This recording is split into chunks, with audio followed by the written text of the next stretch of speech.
Every day, something dramatic happens in the Caribbean that affects our lives. We'll give you the details. We'll give you the facts on Caribbean Perspective with Eddie Frederick. Here's Eddie Frederick. So glad you can join us. Trinidad and Tobago's Patriotic Energies loses refinery deal. This story takes the lead in our 976th edition of Caribbean Perspective for Monday, 2nd November 2020. Details after this important message. The hurricane season is now upon us, so we as Caribbean people need to remember to think safety and be prepared. Avoid venturing outside during a storm or hurricane, especially if there are strong winds. Rooftops and other debris are often blown about and can cause great damage.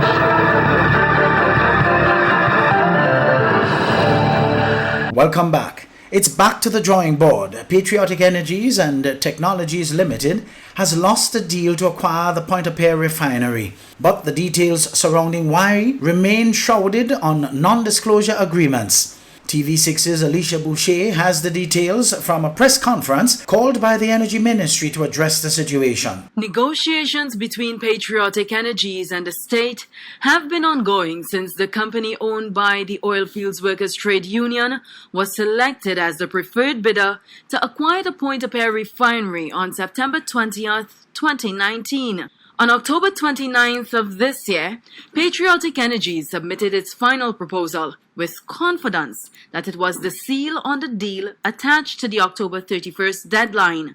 However, as the dust settled, the outcome is quite the opposite. Today, I regret to say that this final proposal does not address the outstanding issues that could lead to a signed contractual agreement. And that is the state of play as we speak. I want to conclude by saying the government is committed to restarting the refinery with private capital injection. But why was the proposal rejected? Energy Minister Franklin Can says because of non-disclosure agreements and the nature of the deal, not much can be said. The key issues at the end turned out to be the following.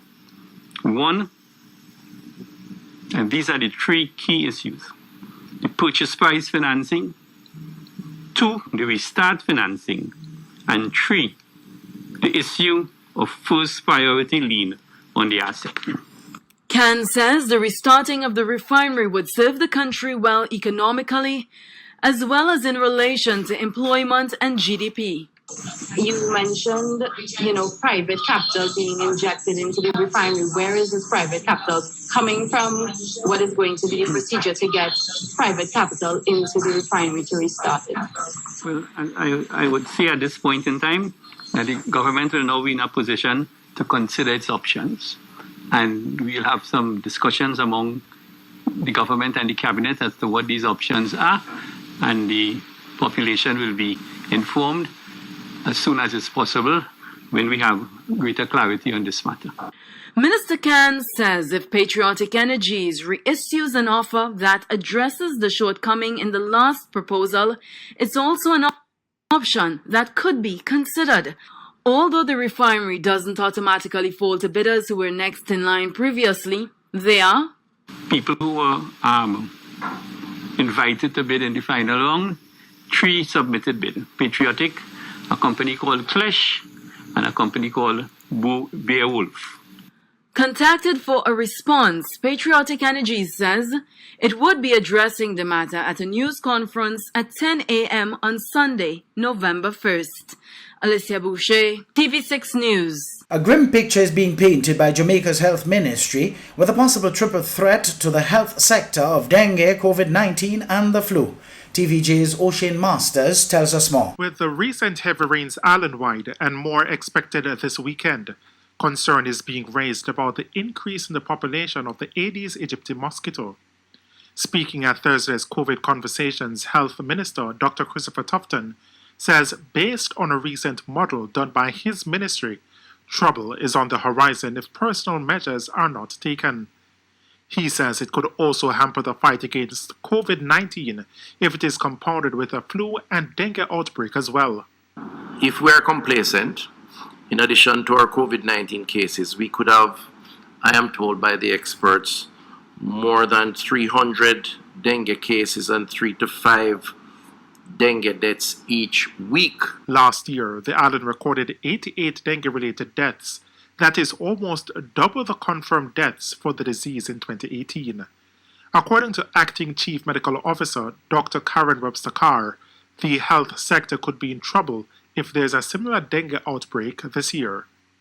If we should, say, take out the number, look at the number of cases that we had for dengue last year and influenza-like illness and transpose it and put it on to the rest of the year, then the lighter shade is what we would have.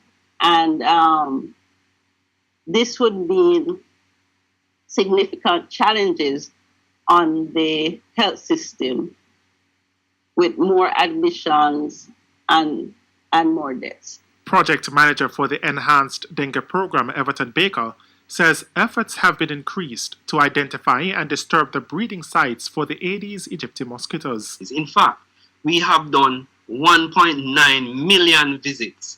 And of that 1.9 million visits, we have found 187,000 of those premises to be positive for Aedes, which is about 9.4%. Mr. Baker is calling for a greater partnership with citizens to help to reduce the breeding sites for the mosquitoes. Meanwhile, Director of Family Health Services, Dr. Melody Ennis, says with the convergence of all 3 viruses, it will be difficult to tell them apart because the symptoms are the same. However, she noted that the influenza virus, more commonly known as flu, can be prevented by a vaccine. It's important to receive this vaccine because during this time, it will, 1, shorten the duration of any flu-like illness that you may get. The severity will certainly be lessened. The hospitalization will be decreased. Rashid Masters, TVJ News.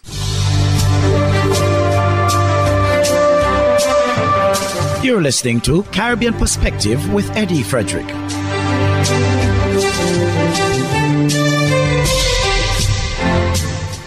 Enhanced protocols were implemented as of Friday 30th October 2020 in St. Lucia in a bid to limit the movement of people and stem the rise in COVID-19 numbers. The official announcement came during a special command center briefing on Friday last. The list of measures includes a 9 p.m. to 5 a.m. voluntary curfew. Solange Alfred of HTS News Force reports. The government of St. Lucia has announced stricter protocols to address the community spread of COVID-19.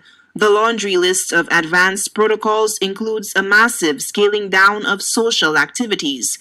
Prime Minister Alan Chasney provides a breakdown of the 30-day protocols which took effect Friday, October 30th. Work from home where possible. All agencies and businesses should implement a blended service operations approach where possible for the employees.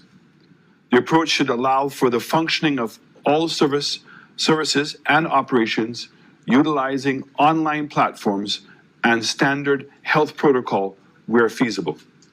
This recommendation aims to reduce the physical numbers in the workplace and curb possible transmission. Reduced mass crowd events. Mass crowd events are reduced from 50 to 25 people per venue, per activity. No special provisions will be extended for ground, space, or structural provisions. Religious institutions. Religious institutions are to be guided by the square footage of their respective spaces. Each religious institution must be aware of how many people can access the building, but the maximum number of people of 100 for those institutions that are very large. Business operating hours. Cease all business operations and commercial activities by 9 p.m. Recommendations also include the continued closure of school for the next 30 days, no consumption of alcohol on premises of bars, strictly grab and go, no contact sports, and a limit to movement advisory between the hours of 9 p.m. to 5 a.m.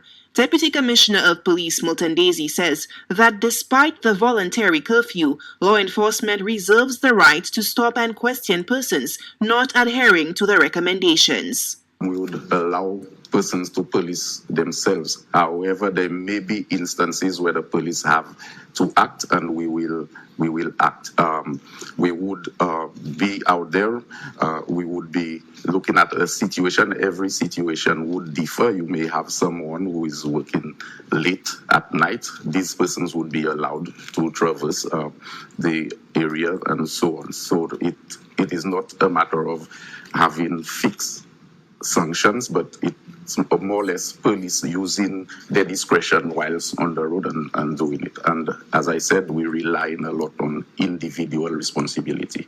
Chief Medical Officer Dr. Sharon Belmar-George says a full list of businesses and sporting activities will soon be published. For example, the essential services, the hospitality industry, the private security, for example, the utility companies, for example, as well, and some of the supermarkets, for example, who have deliveries and there are things to be done, the manufacturing industry as well.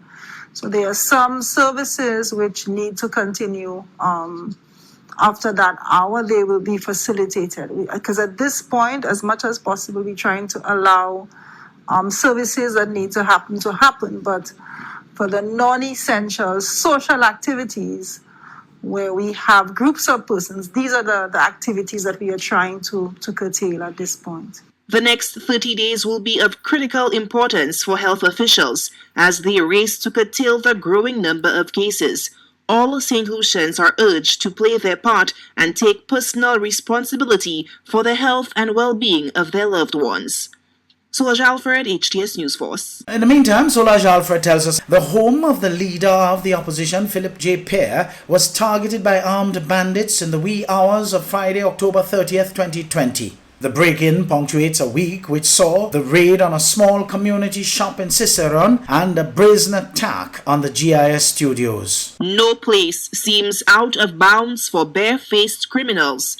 A rash of burglaries in the span of a week has left both the public and private sector shaken at the boldness of thieves. This time, the unlikely target is the residence of the leader of the opposition, which fell prey to unscrupulous robbers. Communications Officer of the Opposition SLP, Mondi Lewis, recounts the incident that has left the Castries East MP's family counting their blessings.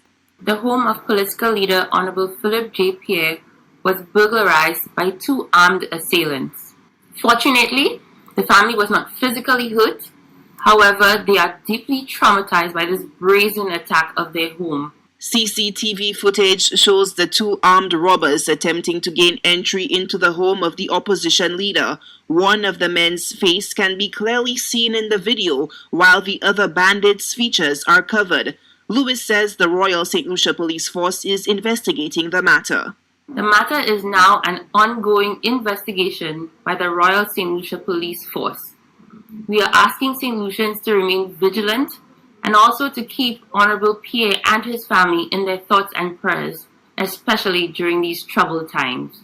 The extent of the security breach remains unclear, and as of news time, no information was provided on what was taken and the value of the assets. Solange Alfred, HTS News Force.